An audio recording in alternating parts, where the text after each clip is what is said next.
ஆண்டவராக இயேசுவின் நாமத்தில் தொலைக்காட்சி நேயர்களுக்கு அன்பின் வாழ்த்துக்கள். இந்த நாளின் செய்தி என்னவென்றால், வேதத்தில் அதிகமாக பயன்படுத்தப்படுகிற வார்த்தை என்னிடத்திலே வாருங்கள். இது வேதம் முழுவதுமாக பேசப்படுகிறது. வருத்தப்பட்டு பாரம் சுமக்கிறவர்களே என்னிடத்திலே வாருங்கள். ஆங்கிலத்தில் அந்த வார்த்தை draw near me, என்னிடத்திலே வாருங்கள். அதாவது சபைக்கு வருவது முக்கியம் அல்ல, என்னிடத்திலே வாருங்கள். இன்னைக்கு அநேக நமக்கு தேவைப்பட்டா வரும், விரும்பினா வரும், ஆபத்துனா வரும். ஆனால் தேவன் சொல்லுகிறார், என்னிடத்தில் இருங்கள். சில தேவனிடத்தில் வருவதனால் உண்டாகிற ஒரு 4 ஆசீர்வாதங்களை உங்களோடு நான் பகிர்ந்து கொள்ளப்படி விரும்புகிறேன். ஏன் தேவனிடத்தில் வர வேண்டும், ஏன் தேவனிடத்தில் கிட்டி சேர வேண்டும்? அதாவது எல்லாம் வரும், ஆனால் அவரிடத்துல நெருங்கி இருக்கிறோமா என்பதுதான் கேள்வி. சில அதாவது நம்முடைய அவசியத்துக்காக தான் வரும், நம்முடைய ஆபத்துல வரும். ஆனால் தேவன் சொல்லுகிறார், என்னிடத்துல கிட்டி வாருங்கள். யோசுவாவின் புஸ்தகம் 3ஆம் அதிகாரம் 9ஆம் யோசுவாவின் புஸ்தகம் 3ஆம் அதிகாரம் 9ஆம் வசனம். இந்த வசனத்துல ஆண்டவர் யோசுவாவை பார்த்து சொன்ன ஒரு வார்த்தை. யோசுவா 3:9. மோசேயை மரித்தான். மோசேயை மரித்த பிறகு ஒரு மிகப்பெரிய வெற்றிடம், மிகப்பெரிய குழப்பம், மிகப்பெரிய ஒரு வேதனை, கலக்கம். ஆண்டவர் யோசுவா 3:9 சொல்லுகிறார், யோசுவா இஸ்ரவேல் புத்திரரை நோக்கி, நீங்கள் இங்கே சேர்ந்து உங்கள் தேவனாகிய கர்த்தருடைய வார்த்தையை கேளுங்கள் என்று. யோசுவா இஸ்ரவேல் புத்திரரை நோக்கி, நீங்கள் இங்கே சேர்ந்து, ஆங்கிலத்தில் பயன்படுத்தப்பட்ட வார்த்தை நீங்கள் இங்கே சேர்ந்து. அதை நான் இன்னும் விளக்கமா சொல்ல விரும்புகிறேன். நீங்கள் இங்கே சேர்ந்து வருவது முக்கியம் அல்ல. இங்க நிறைய பேர் சபைக்கு வராங்க, ஏதோ வருவாங்க போவாங்க.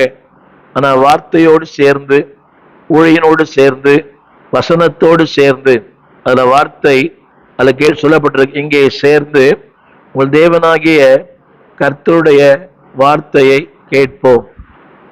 நிறைய கவனிக்க வேண்டும். எப்போ அப்படித்துல வர்றோமோ அப்பதான் வார்த்தை கேட்கும். நீங்க சபைக்கு வர எல்லாருக்கும் வார்த்தை கேட்குதான்றது பெரிய கேள்வி. கேட்டு பாருங்களேன். இந்த வாரம் என்ன பிரசங்கம் பண்ணார்? சூப்பரா பிரசங்கம் பண்ணார். ஆலயத்தை விட்டு வெளியே போகும்போதே செய்தி மறந்து போகிறது. காரணம் என்னவென்றால், ஆலயத்தில் இருக்கிறாங்க, ஆனா கர்த்தரோடு சேர்ந்து இருந்தார்களா? அந்த வார்த்தையை படிக்கிறேன். நீங்கள் இங்கே என்னிடத்தில் சேர்ந்து, draw near to me, என்னிடத்திலே சேர்ந்து. சபைக்கு வரலாம், ஆலயத்தில் இருக்கலாம், ஆனா நீங்களும் தேவனும் சேர்ந்து, நீங்களும் வார்த்தையும் சேர்ந்து, நீங்களும் ஊழியனும் சேர்ந்து. அப்ப தேவன் சொல்லுகிறார், அந்த வசனத்தை படிக்கிறேன், நீங்கள் சேர்ந்தால் சேர்ந்து கர்த்தருடைய வார்த்தையை கேளுங்கள். இப்ப கர்த்தருடைய வார்த்தையை கேட்கணும்னா அவர் கிட்ட வரணும். தமிழ்ல சேர்ந்துன்னு போட்டிருக்குது, ஆங்கிலத்துல நியர், ரொம்ப கிட்ட. நீங்க சபையில பாருங்களேன், எல்லாம் தூர தூர, பின்னால கடைசியா. அவங்களுக்கு கர்த்தருடைய வார்த்தை கேட்கவே கேட்காது. தேவன் சொல்லுகிறார், கிட்டே வாருங்கள் என் பக்கமாய். இந்த தமிழ்ல இங்கே சேர்ந்து, ஆங்கிலத்துல நியர். எவ்வளவு சபையில முன்னால உட்கார்றீங்களோ அவங்களுக்கு ஆசீர்வாதம். அவங்களுக்கு தான் கர்த்தருடைய வார்த்தை கேட்கும். வசனம் படிக்கிறேன், கர்த்தருடைய வார்த்தையை கேளுங்கள். அடுத்து நான் சொல்ல நம்புறேன். அடுத்து 10ஆம் வசனத்துல, எவ்வளவு நெருக்கமா வரீங்களோ அவ்வளவும் நீங்கள் அவர் அறிந்து கொள்ளுவீர்கள். 10ஆம் வசனத்துடைய கடைசி வார்த்தை, நீங்கள் அறிந்து கொள்வதற்கு அடையாளமாக. அப்போ எவ்வளவு தேவ சமூகத்துல கிட்டி வரீங்களோ, when you come near to God, you know more about him. தமிழ்ல சொல்லப்பட்டிருக்கிறது, முதல்ல வார்த்தையை வார்த்தையை அப்பதான் கேட்க முடியும். ஆலயத்துக்கு போகிற அன்பான தேவ பிள்ளையே, சபைக்கு போற தேவ பிள்ளையே, நீ எங்க உட்கார்ற? பின்னால உட்கார்றியா இல்ல முன்னால உட்கார்றியா? ஒரு சின்ன கேள்வி. அதை போடுறது, நீங்கள் இங்கே சேர்ந்து வருவது முக்கியம் அல்ல. தேவனிடத்துல சேர்ந்து, வார்த்தையோடு சேர்ந்து, ஊழியனோடு சேர்ந்து, வசனத்தோடு சேர்ந்து. இன்னைக்கு திருச்சபையில பைபிளை புரட்டி பார்க்கறது இல்லை. ஊழியன் சொல்றாரு, பாஸ்டரு, யாரும் புரட்டி பார்க்கறதே கிடையாது. எல்லாம் இன்னைக்கு இந்த வாட்ஸ்அப், இந்த யூடியூப், எல்லாவற்ற இந்த மொபைல். அவர் சொல்லுகிறார், நீங்கள் அந்த வசனப்படி கேளுங்க, இஸ்ரவேல் புத்திரரை நோக்கி, உலகத்தான் அல்ல தேவனை அறிந்தவர்கள் நீங்கள் இங்கே வந்து சேர்ந்து. அப்பதான் கர்த்தருடைய வார்த்தை செய்ய முடியும், கேட்க முடியும். அடுத்த வார்த்தை சொல்லப்பட்டிருக்கிறது, நீங்கள் நீங்கள் என்னை அறிந்து கொள்ளுவீர்கள். கேட்கலாம், சபையில எங்க உட்கார்ந்தாலும் வசனம் கேட்குதுமே, சபையில எங்க இருந்தாலும் வார்த்தை கேட்குமே. இல்லை, அவரிடத்துல வந்து, தமிழ்ல கிட்ட, நெருக்கமாய். எனவே என்னை கேட்கின்ற அன்பு தேவ பிள்ளைகளே, சபைக்கு போகிற நீங்கள் முதல் சீட்ல உட்காருங்க, முன்னால உட்காருங்க. அந்த வசனத்துக்கு கிட்ட நெருங்கி உட்காருங்க. ஸ்பீக்கர் கிட்ட உட்காருங்களோ இல்லையோ, என்னுடைய வார்த்தை கிட்ட அப்படி வரும். என்ன தெரியுமா? அந்த வார்த்தைகளை கானாரியரையும், ஏத்தியரையும், ஏவியரையும், பெருசியரையும், கிர்காசியரையும், எமோரியரையும், எபுசியரையும் அவர் துரத்துவார். எப்போ தேவனிடத்துல நெருங்கி வரீங்களோ சத்துரு துரத்தப்படுவான். நீ சபைக்கு வராங்க, போனீங்களா? போனேன். எப்ப போனீங்க? பிரசங்கம் பாதியில, பிரசங்கம் முடியும் போது. மனசாட்சியே இல்லை இவங்க கொஞ்சம் கூட. இந்த வாரம் கூட ஒருத்தர் பிரசங்கம் முடியும் போது உள்ள வர, அவருக்கு நேரம் தெரியுமா என்னன்னு தெரியல அவருக்கு. இன்னைக்கு எல்லாரும் சொல்ற வார்த்தை போராட்டம், போராட்டம், போராட்டம். நீ சபைக்கு போறீங்க, ஆனா கர்த்தரோட நெருக்கமா இருக்கிறீங்களா? ஆங்கிலத்தில் பயன்படுத்தப்பட்ட வார்த்தை draw near unto me. அதாவது கானானியர், ஏத்தியர், ஏவியர், பெர்சியர், கிர்கானியர், எமோரியர், எபூசியர் அத்தனை பேரையும் உங்களுக்கு முன்பாக துரத்தி விடுவார். கரங்களை உயர்த்தி ஆமீன் சொல்வீங்களா? உங்களை துரத்துவார். இப்ப தெரியுமா? உங்களால முடியாது, உங்களால முடியாது. ஆனா தேவன் சொல்கிறார், என்கிட்ட வாங்க, draw near unto me, இதுல வாங்க, நான் அத்தனை பேரையும், 10 பேர் அல்ல 10,000 பேரையும் துரத்தி விடுவேன். அந்த வார்த்தையை அவர் உங்களுக்கு முன்பாக துரத்தி விடுவார். என்னை கேட்டுக்கொண்டிருக்கிற அன்பான தொலைக்காட்சி நேயர்களே, அன்பான விசுவாசிகளே, draw near unto him. அவரோடு இன்னும் கிட்டி சேருங்க, இன்னும் கிட்டி சேருங்க, இன்னும் கிட்டி சேருங்க. வியாதியை துரத்துவார், வறுமையை துரத்துவார், இல்லாமை துரத்துவார், ஏழ்மை துரத்துவார், வியாதியை துரத்துவார், உடைய எல்லாதுமான தரித்திரத்தை துரத்துவார். நான் உங்களுக்கு முன்பாக அவர்களை துரத்துவேன். நம்மால முடியாது, என்னிலேதும் பலன் இல்லையே. உங்களுக்கு எனக்கும் பலன் கிடையாது. இன்னைக்கு அவர் சொல்றாரு, என்கிட்ட வா, ரொம்ப நெருக்கமாயிரு. கணவனை விட, மனைவி விட, பிள்ளைகளை விட, எல்லாரை விட என்னோட நெருக்கமாயிரு. நான் முதலாவது என் வார்த்தையை நீ கேட்பாய். 3:9 என் வார்த்தையை, in other word, I will speak to you. உன்னோடு பேசுவேன், உன் வாழ்க்கையை பற்றி பேசுவேன், எதிர்காலத்தை பற்றி பேசுவேன், உன் பிள்ளைகளை பற்றி பேசுவேன், உன் குடும்பத்தை பற்றி பேசுவேன். You can hear my voice. என் சத்தம் கேட்கலாம். நிறைய பேருக்கு காது இருக்குது ஆனா கேட்காது.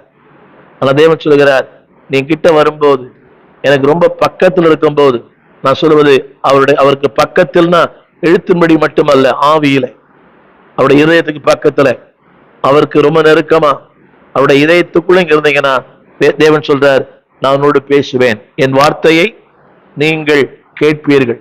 வேதம் வாசிக்கவே பேசுவார், ராக்காலங்களிலே பேசுவார், பகற்காலங்களிலே பேசுவார், உணர்வுகளிலே பேசுவார். பல நேரங்களிலே எனக்கு அந்த சத்தம் நிறைய சத்தம் கேட்டு, அதுதான் அந்த நாள் செய்தியாய் மாறும். பல நேரங்களிலே அந்த பாடல் ஒலிக்கும், ஏதோ ஒரு பாடல் ஒலிக்கும் காலையில, அந்த வசனம் காலையில கேட்கும். அன்பானவர்கள், ஏன் தெரியுமா? அவர் சொல்கிறார், நீங்கள் என்னிடத்தில் சேர்ந்து. ஆனா ரொம்ப கஷ்டம், இன்னைக்கு அவரோடு சேரக்கூடாதபடி டெய்லி போராட்டம், டெய்லி பிரச்சனை. நான் பலமுறை சொல்லியிருக்கிறேன், நான் கண் விழிப்பதற்கு முன்பதாகவே பிரச்சனை கண் விழித்துக் கொள்ளுகிறது. கொஞ்சம் கிட்ட போலான்னு பார்த்தா தடைகள், போராட்டம், போராட்டம், போராட்டம், சரீர போராட்டம், ஆவியிலே போராட்டம், ஆத்மாவிலே போராட்டம், குடும்பத்துல போராட்டம். எப்ப சேர நினைக்கிறோமோ அன்னைக்கெல்லாம் போராட்டம். அதை தாண்டி வந்து சேர்ந்து பாருங்கள். ஜபத்துக்கு போக முடியல, வேத பாடத்துக்கு போக முடியல, மாலை ஆராதனைக்கு போக முடியல, ஊழியங்களுக்கு போக முடியல. அவர் சொல்றார், என்னிடத்துல வா, draw near to me. இதுல வந்துட்டீங்கன்னா என் வார்த்தை கேட்கலாம். ஆறுதல் தரும் வார்த்தை, உன்னை அரவணைக்கும் வார்த்தை, உனக்கு ஆலோசனை கொடுக்கும் வார்த்தை, உன்னை எச்சரிக்கும் வார்த்தை, உன்னை நடத்தும் வார்த்தை. இந்த வார்த்தைக்கு இணை உலகத்துல ஒண்ணுமே இல்லை. அடுத்தவர் சொல்லுகிறார் 10ஆம் வசனத்துல, என்கிட்ட வந்துட்டீங்கன்னா உன் நடுவில் நான் வந்துடுவேன். ஜீவனுள்ள தேவன் உன் நடுவே இருக்கிறார், இருப்பார் அல்ல. when you come to the Lord, he will be in your midst. உன் நடுவில் இருப்பார், எல்லாம் பார்த்துப்பார். வாழ்க்கை, எதிர்காலம், பிரச்சனை, குடும்பம். ஏன் தெரியுமா? திரும்ப சொல்ல போகிறேன், ஆலயத்துக்கு போவது முக்கியம் அல்ல. draw near unto him, அவரோடு. இன்னொரு பக்கத்துல ஒரு பழைய பாடல், draw me nearer unto the Lord. தமிழ்ல, இன்னும் கிட்டி சேர்க்க நாண்டவா ஆவலாய் வந்தேன். அவரோட இன்னும் கிட்டி சேருங்க.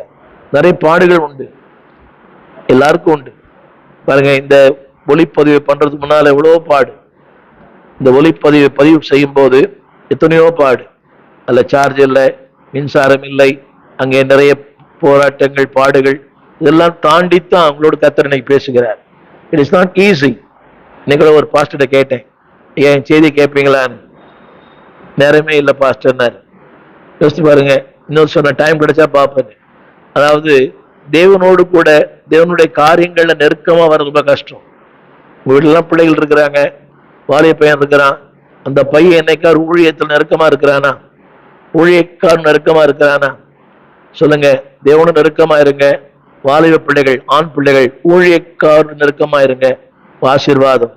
அப்படி நெருக்கமா இருந்தீங்கன்னா உங்கள் வாழ்க்கையில சத்துரு இல்லை. திரும்ப சொல்லுகிறேன், 10ஆம் வசனம், கானானியர் இல்லை, ஏத்தியர் இல்லை, பெர்ஷியர் இல்லை, கிர்கானியர் இல்லை, எமோரியர் இல்லை, எபூசியர் இல்லை. அவங்களாம் இல்லை. என்னைக்கு ஊழியனை, சபைய தேவன்ட்டு போயிடுறீங்களோ இவங்களாம் உள்ள வந்துருவாங்க. அவங்க ரெடியா காத்துட்டு இருக்கிறாங்க, எப்போ உள்ள வரலான்னு. உனக்கு தெரியும், நீ வெளியே வரும்போது அவன் உள்ள வந்துருவான். ஊழியனை விட்டு, சபையை விட்டு, சத்தியத்தை விட்டு என்னைக்கு நீங்க வெளியே வர்றீங்களோ, when you exit you will enter. நீங்க வெளியே வர்றதுக்கு அவனுக்கு நல்லாவே தெரியும் நீ வெளியே வந்துட்டீங்க. அது அவனுக்கு வாய்ப்பு. எனக்கு தெரியுமா, ஒரு பேய் அல்ல 9 பேய். அவனை சொல்லப்பட்டான். சொன்னார் ஆண்டவர், வீட்டு சுத்தமா பெருக்காது, ஒண்ணு போய் 9 வந்தது. எனவே be careful, draw near unto him, அவரோடு நெருக்கமாயிருங்க. அப்படி சொல்ல. அது மட்டுமல்ல, அடுத்த வார்த்தை அவர் சொல்லுகிறார். அவர் சொல்லுவாரு, நான் என்னுடைய அந்த 11ஆம் வசனம், சர்வ பூமிக்கும் ஆண்டவரா இருக்கிற நான், என் உடன்படிக்கை பெட்டி உங்களுக்கு முன்பே போகும், என் ஆசீர்வாதம் போகும், என் வார்த்தை போகும், என் மகிமை போகும், என் பிரசனம் உங்களுக்கு முன்னால போகும். ஆமேன். கரங்களை உயர்த்தி இந்த செய்தியை கேட்கிற நீங்கள் சொல்லுங்க, எனக்கு முன்னே அவர் சமூகம் முன் செல்லும், எனக்கு முன்னே அவருடைய ஆசீர்வாதம் முன் செல்லும். நீங்க நினைக்கலாம், அன்பானவர்களே, உங்களுக்கு நீங்க அதாவது ஒரு காரியத்துக்காக போறீங்க, அதுக்கு முன்னிலே அந்த காரியத்தை செஞ்சு வச்சிருப்பார். ஒரு காரியத்துக்காக நீங்க போறீங்க, நீங்கள் போவதற்கு முன்னமே அந்த காரியத்தை தேவன் செயல்படுத்தி இருப்பார். அவர் சொல்கிறார், நான் முன்னே போவேன். அங்கே பாதைகள் மோசமா இருக்கும், கரடு முரடு இருக்கும், பள்ளங்கள் இருக்கும், எல்லாத்தையும் சரி செய்வேன். ஆமென் சொல்லுவீங்களா? அது மட்டுமல்ல, அடுத்த வார்த்தை அவர் சொல்லுகிறார். அடுத்த வார்த்தை 13ஆம் வசனம் அல்ல சொல்லப்பட்டிருக்கிறது. 13, யோர்தானின் தண்ணீர் ஓடாமல் ஒரு குவியலாய் நிற்கும். இதுவரை நீங்கள் பார்க்காத, கேட்காத, சம்பவிக்காத அற்புதங்களை நீங்கள் பார்ப்பீர்கள். யோர்தானின் தண்ணீர் குவியலா நிற்குமா? நீங்க பாத்துக்கிறீங்களா? தண்ணி நிற்குமா? புரியுதா உங்களுக்கு? அது நிற்காது. ஆனால் குவியலாக. அதன் அர்த்தம் என்னவென்றால், இதுவரை நீங்கள் பார்க்காத, நீங்கள் கேட்காத, நீங்கள் படிக்காத, மற்றவர்கள் செய்யாத ஒன்றை உங்களுக்கு செய்வார். என்னை கேட்கிற அன்பு தேவ பிள்ளையே, டிரா நியர் unto him. இன்னும் இது போதாது. எனக்கு தெரியும், இந்த உறவு இன்னும் போதாது, இந்த நெருக்கம் இன்னும் போதாது, அந்த பிணைப்பு இன்னும் போதாது. சொல்லுகிறார், என்னிடத்துல சேர்ந்து. இன்னைக்கு குடும்பத்துல தான் இருக்கிறோம். எத்தனை குடும்பத்துல சேர்ந்து வாழறாங்க? கணவன் மனைவி இருக்கிறாங்க, ஆனா சேர்ந்து இல்லை. 1000 பிரிவினை, 1000 போராட்டம். கணவன் மனைவி தான், ஆனா சேர்ந்து இருக்கிற கணவன் மனைவி ரொம்ப குறைவுதான். பையன் வீட்டுல தான் இருக்கிறான், ஆனா அப்பா அம்மாவோட சேர்ந்து இல்லை. எல்லாரும் குடும்பத்து வீட்டுல தான் இருக்கிறோம், சேர்ந்து இருக்கிற பிள்ளைகள் மிக குறைவு. சபையில தான் இருக்கிறாங்க, ஆனா பாஸ்டரோடு சேர்ந்தே இல்லை. நான் பல முறை சொல்லியிருக்கிறேன், ஆலயத்துல ஊழியம் பண்றேன். என்னை சந்தித்து ஸ்தோத்திரம் சொல்றவங்க ஒரு சிலர் தான். என்னை சந்தித்து ஸ்தோத்திரம் சொல்லிட்டு போறவங்க ஒரு சிலர் தான். வருவார்கள் போவார்கள், ஆனால் சேர்ந்து தேவன் சொல்கிறார், நீங்கள் இங்கே சேர்ந்து. எங்கெங்கயோ போய் சேர்றீங்க, யார் இடத்துல போய் சேர்றீங்க, அதெல்லாம் ஆபத்து. ஆண்டரோடு சேருங்க, ஊழியத்தோடு சேருங்க, ஊழியனோடு சேருங்க, அவருடைய பிரசன்னத்தோடு சேருங்க. அவருடைய வாழ்க்கையில அலைகள் ஓய்ந்து போகும். அந்த அலைகள் எப்படி தெரியுமா? அலைகள் ஒரு குவியலாய் நிற்கும். பவுல் சொல்கிறான், நான் குறைந்த அறிவுள்ளவன். இந்த அறிவு குறைவுள்ளது. இத்தனை வருஷம் வேதம் வாசித்தாலும் ஊழியம் பண்ணாலும் ஐ ஒன்லி லிட்டில் நாலேஜ், எனக்கு கொஞ்சம் அறிவு தான் இருக்கு, ரொம்ப அறிவு கிடையாது. ஆனால் தேவன் சொல்லுகிறார், என்னிடத்தை நெருங்கி வரும்போது இன்னும் என்னை அறிந்து கொள்ளுவாய். அதாவது இன்னும் என் மேன்மைகளை, என் மகத்துவங்களை, என் மாட்சிமையை, என் அற்புதங்களை யாருக்கும் செய்யாத ஒன்றை அறிந்து கொள்ளுவாய் அப்படின்னு சொல்ல மாட்டீங்களா? இன்னைக்கு அன்னைக்கு சொல்றாங்க, எனக்கு அவரை தெரியும், எனக்கு இவரை தெரியும், எனக்கு இவரை தெரியும். ஆனா இவர் சொல்லுகிறார், என்னை இன்னும் அறிந்து கொள்ளுவாய். அது மட்டுமல்ல, அடுத்த வார்த்தை 14ஆம் வசனத்துல, 14ஆம் வசனம், வாழ்க்கையில் வருகிற எல்லா யோர்தானையும் நீ கடந்து போவாய். யோசுவா புஸ்தகம் 4:14 அதாவது உன் வாழ்வில் வருகிற எல்லா யோர்தானையும் நீ கடந்து செல்லுவாய். அத்தனை யோர்தான் வந்தாலும் அதை நீ மேற்கொள்ளுவாய், கடந்தும் செல்லுவாய், அதில் வளர்ந்தும் செல்லுவாய். ஆமென். இதெல்லாம் வெரி சிம்பிள். என்னிடத்துல சேர்ந்துரு, என்னிடத்துல என்னோடு கூட இரு, என் கூட எப்பவுமே இரு. ரொம்ப கஷ்டம். திரும்ப திரும்ப சொல்றேன், யார் யாரோட சேர்றீங்க, சேரக்கூடாத நபரோடலாம் சேர்றீங்க. அவர் சொல்றார், என்னிடத்துல சேரும், இடத்துல சேருங்க, வாழ்க்கை மாறும், யோர்தான் பிரியும், சத்துருக்கள் ஓடுவார்கள். அதில் 9ஆம் வசனத்துல, என் வார்த்தையை தெளிவாய் கேட்பீர்கள். இப்படி சொன்னவங்களுக்கு புரியும். நீங்க அவரோடு சேர்ந்திருந்தீங்கன்னா அடுத்து அந்த ஊழியக்காரர் என்ன பேச போறாருன்னு உங்களுக்கு தெரியும். அதுவே உங்களுக்கு தெரியும். ஏன்னா அதே ஆவியானவர் உங்களோட பேசுவார். அதே அதாவது அந்த வார்த்தை தேவன் கன்ஃபார்ம் பண்ணுவார். உங்களுக்கு ஒரு வார்த்தை பேசியிருப்பார், அந்த வார்த்தையை அதே ஊழியக்காரர் மூலமாக கன்ஃபார்ம் பண்ணியிருப்பார். இன்னைக்கு கூட ஒரு அம்மா போன் பண்ணி சொன்னாங்க, ஐயா நான் ஏன் அழுகிறாய், அந்த செய்தியைத்தான் நான் பேச நினைச்சிருந்தேன், அந்த செய்தியை கேட்டேன், ஆண்டு அதை உறுதிப்படுத்தினாரு, இதே பேசு மகளேன்னு சொன்னாரு. அப்ப அவரோட நெருங்கி இருந்தீங்கன்னா அவர் உங்க வார்த்தையை நிரூபிப்பார், உங்களோடு பேசுவார். இந்தியாவின் பிரதமர் இங்க வர்றாருன்னா அதுக்கு முன்னாக அவருடைய டீம் வருது, அவருடைய அதிகாரி வராங்க, பாதுகாப்பு அதிகாரி வராரு, அந்த வாகனம் வருது, அங்க இருக்கிற அவருடைய எல்லாமே அவருடைய எல்லாம் வராங்க, வந்து அவர் எங்க தங்கணும், என்ன பண்ணணும், எந்த இடத்துல பேசணும், எல்லாமே ப்ரீ பிளான். அமெரிக்க ஜனாதிபதி இந்தியா வர்றாருன்னா அவருடைய தூதர்கள் இந்தியாவுக்கு வராங்க, அவர் எங்கே தங்க வேண்டும், அவர் எங்கே பேச வேண்டும், எப்படிப்பட்ட ஹோட்டலை அரேஞ்ச் பண்ணணும், அவங்க ஆட்கள் எல்லாமே வந்துடுறாங்க இங்க. அப்படி தேவன் சொல்றாரு, நீ போறதுக்கு முன்னாலேயே உனக்கு முன்னே நான் போவேன். I plan everything, I prepare everything. ஐத்தான் சொன்னார், நான் போகிறேன், உங்களுக்காக ஒரு ஸ்தலத்தை ஆயத்தம் பண்ணுகிறேன், உங்களுக்கு முன்னே. பாட்டெல்லாம் பாடுறோம், ஏசு ராஜா முன்னே செல்கிறார், போக மாட்டார். அவரோடு நெருக்கமாய் என்னை கேட்கிற யாரானாலும், இதுவரை இருந்த நெருக்கம் அல்ல, இன்னும் அதிகமான நெருக்கம். இதுவரை இருந்த அந்த உறவு அல்ல, இன்னும் அதிகமான உறவு. இதுவரைக்கும் நீ சபைக்கு போனீங்க, இன்னும் அதிகமாக டிரா நியர் அன்டு ஹிம். அவரோடு சேரும் போது நிறைய வசனம் சொன்னேன், திருப்பி கேளுங்க.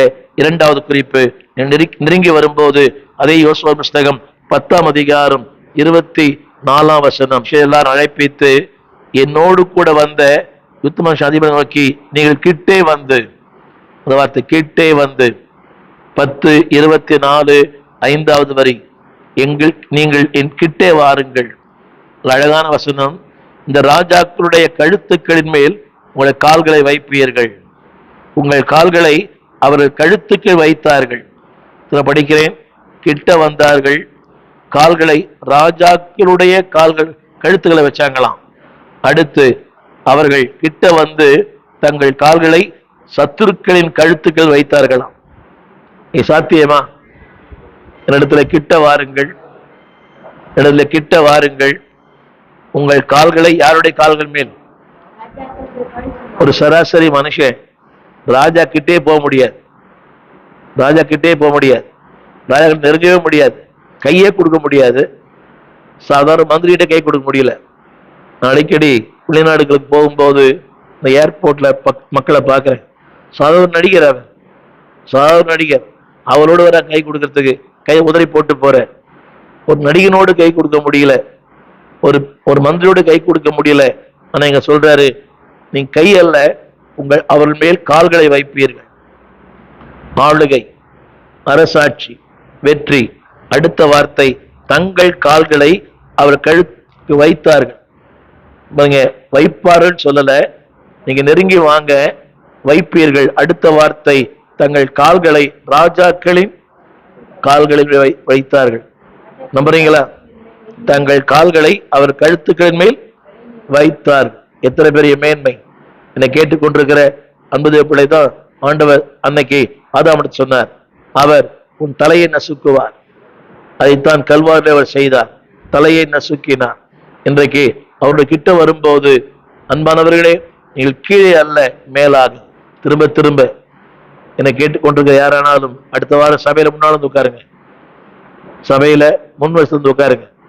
இந்த பழைய சீட்லாம் வேணாம், அந்த பழைய பின்னாலெல்லாம் வேணாம். முன்னால் நேரத்தோட வாங்க, முன்னால உட்காருங்க. ராஜாக்கு உங்கள் கால் ராஜாக்களின் கழுத்தில் இருக்கும். தட் மீன்ஸ் நீங்கள் மேற்கொள்ளுவீர்கள் சூழ்நிலைகளை, அதாவது உங்களை ஆட்டி படைக்கிற சக்திகளை நீங்கள் மேற்கொள்ளுவீர்கள். ஆரம்பத்தில் சொன்ன, கிட்ட வாருங்கள், வார்த்தையை கேட்பீர்கள். கிட்ட வாருங்கள், யோர்தான் பிரியும். கிட்ட வாருங்கள், ஆண்டவர் சொல்கிறார், சத்துருக்களை உங்களுக்கு துரத்துவேன். நீங்க சொல்றாரு, கிட்ட வரும்போது உங்க கால் எங்க இருக்கும்? ராஜாக்களின் கழுத்துல. நம்முடைய கருத்து என்னவென்றால், நீங்கள் ஆளுகை செய்யப்படுவதல்ல, நீங்கள் அதாவது நீங்கள் ஆளப்படுவதல்ல, ஆளுகை செய்யப்படுகிறவர்கள். என் வார்த்தை கவனிங்கள், நீங்கள் ஆளப்படுகிறவர்கள் அல்ல. இன்னைக்கு சூழ்நிலை நம்மளை ஆளுது, பிசாசு நம்மளை ஆளுறோம். என்னுடைய எண்ணங்கள் என்ன ஆளுது. நான் கூடாது நினைக்கிறேன், ஆனா அதான் செய்யறேன். பேசக்கூட நினைக்கிறேன், அதான் பேசுறேன். இப்படி நடக்க கூட நினைக்கிறேன், நடக்கிறேன். ஏன்னா ஆளப்படுகிறேன். ஆனால் தேவன் கிட்ட வரும்போது, நீங்கள் ஆளப்படுகிற அல்ல, ஆளுகை செய்யற கர்த்தராய் உங்களை மாற்றுவார். பாட்டெல்லாம் பாடுறோம், ஆளுகை செய்யும் ஆவியானவரே. ஆண்டவர் உங்களை ஆளுகை செய்கிற மனிதனாய் கர்த்தர் மாற்றுவார். மூன்றாவது குறிப்பை சொல்ல விரும்புகிறேன். அடுத்து கிட்ட வரும்போது, ஆதியாகம புஸ்தகம் 45ஆம் அதிகாரம். இது யோசேப்பு சொன்ன ஒரு வார்த்தை. ஆதியாகம புஸ்தகம் 45ஆம் அதிகாரம் 4ஆம் வசனம். யோசேப்பு தன் சகோதரன் நோக்கி, என் கிட்டே வாருங்கள். யார் இவர்கள் தெரியுமா? அவனை குழியிலே தள்ளினவர்கள், உயிரோடு இருக்கிறவனை செத்து போயிட்டான்னு சொன்னவங்க, பகைத்தவர்கள், காரணம் இல்லாமல் பகைத்தவர்கள். தேவன் சொல்றாரு, நீ எவ்வளவு துரோகம் பண்ணாலும், எவ்வளவு தூரமா போனா கூட என்கிட்ட வா மகனே, நீ என்கிட்ட வா, என் இடத்துல உனக்கு இடம் உண்டு. இவங்க யார் தெரியுமா? உயிரோடு இருக்கிறவனை செத்து போயிட்டுன்னு சொன்னாங்க. அற்ப பணத்துக்காக சொந்த சகோதரனை வித்து போட்டாங்க. அதிகமாய் பகைத்தார்கள். நன்றி கெட்ட ஒரு குடும்பம் எல்லாம் சொல்லுவாங்க, புரியுங்களா? தாடாவிட்ட சதை ஆடுன்னு சொல்லுவாங்க. தானும் ஆடலை, சதையும் ஆடலை. இதுதான் உலகம். புரியுதா உங்களுக்கு? தாடா விட்டா கூட சதை ஆடும், இங்க எதுவுமே ஆடலை. அப்படிப்பட்ட, அதாவது மிருகத்தனமான ஒரு சகோதரர்கள். ஆனா யோசேப்பு சொல்லுகிறான், கிட்ட வாருங்கள். இது ஆண்டவங்களை பார்த்து சொல்றாரு, என்கிட்ட வா மகனே, நீ பாவிதான், நீ ஜபம் பண்றது இல்லை, நீ சபைக்கு வர்றதில்லை, வாரத்துக்கு ஒரு தடவை வர, மாசத்துக்கு ஒரு தடவை தான் வர, ஆனா பரவாயில்ல, என்கிட்ட வா, என்னிடத்துல இடம் உண்டு. சொல்றாரு, என்கிட்டே வாருங்கள். அடுத்த வசனம் 45 நாள் அவர்கள் கிட்டே போனார்கள். ஆனா தெரியாது, இவர் யாருன்னே தெரியாது. கிட்ட போனதான் தெரியும் அவர் யாருன்னு தெரியும். ஆமீன். நீ பைபிள் படிக்கலாம், எல்லாம் தெரியலாம். அவர் கிட்ட போனாதான் அவர் யாருன்னு புரிஞ்சுப்பீங்க. அப்பதான் தெரியும் இவங்களுக்கு, இவன் என் சகோதரன். நான் சொல்லுறது கேளுங்க. அவன் சொல்லுகிறான், எகிப்துக்கு போரிடத்துல விற்று போட்ட உங்கள் சகோதரன் யோசேப்பு நான் தான். இன்னைக்கு வேதத்தை படிக்கிறோம், யாரோ சொல்லி கேட்கறீங்க, ஆனா அப்பதான் சொல்றாங்க, அவர் தான் இவன். நான் யார் தான்? நீ விற்று போட்டீங்களே, நான் தான். நல்ல தகப்பனே, இன்னும் அதிகமா கிட்டி சேரே சகாயம். இப்படிப்பட்ட கிருபை கர்த்தார் இயேசுவின் நாமத்தில் பிதா.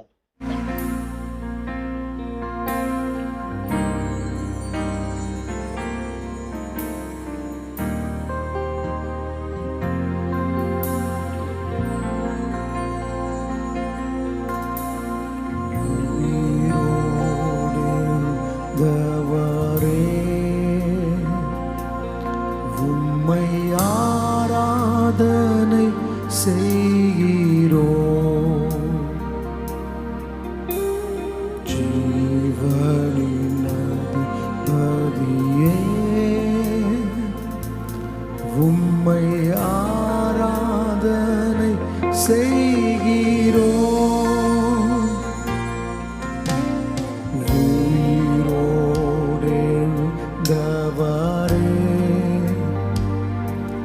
உம்மை ஆராதனை செய்கிறோம்.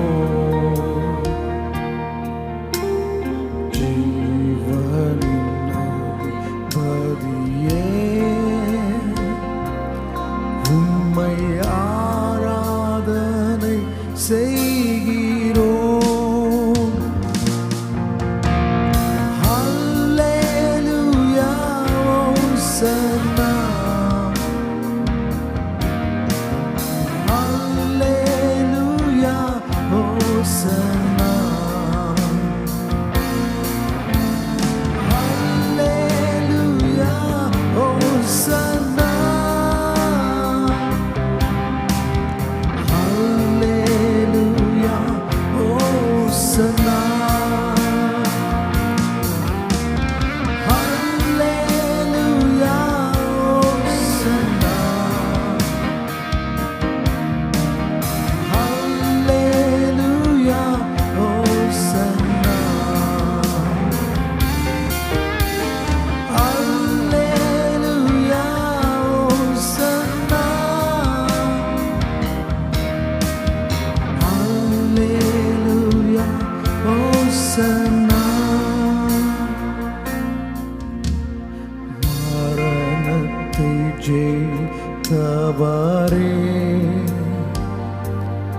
உம்மை ஆராதனை செய்கிறோம். பாதாளம் வென்றவரே உம்மை ஆராதனை செய்கிறோம். மரணத்தை ஜெயித்தவரே உம்மை ஆராதனை செய்கிறோம். பாதாளம் வென்றவரே உம்மை ஆராதனை செய்கிறோம். ஹல்லேலூயா ஓசன்னா, ஹல்லேலூயா ஓசன்னா,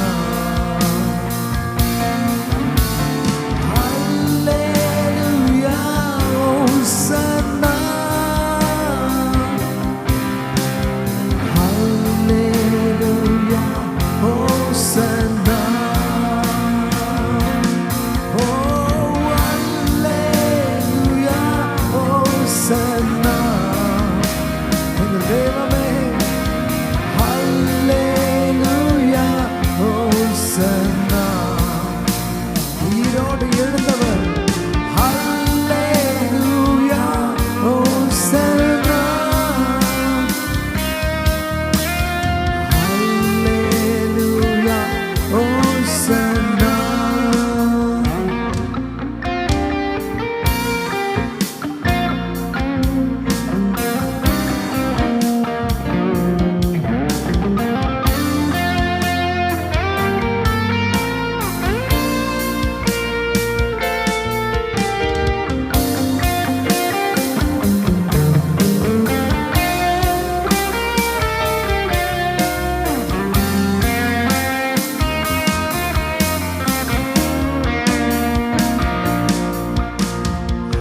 அகிலத்தை ஆண்டவரே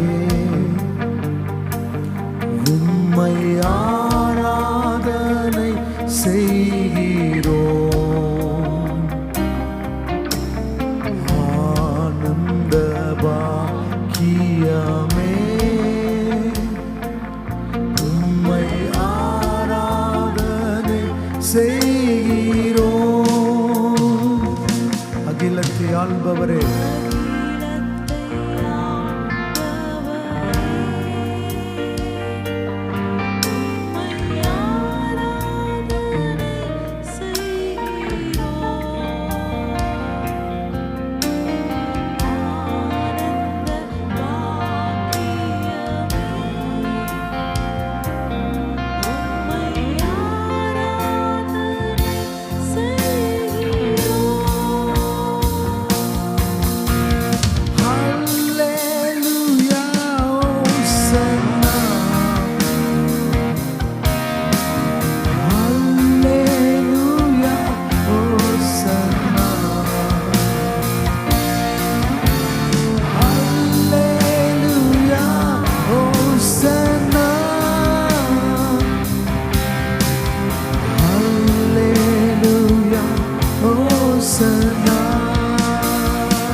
எங்கள் விலாசம்: போதகர் ஸ்டீஃபன் தேவகுமார், திறந்த வாசல் சபை, நம்பர் 65, பரமானந்த தெரு, 7 கிணறு, சென்னை 600001.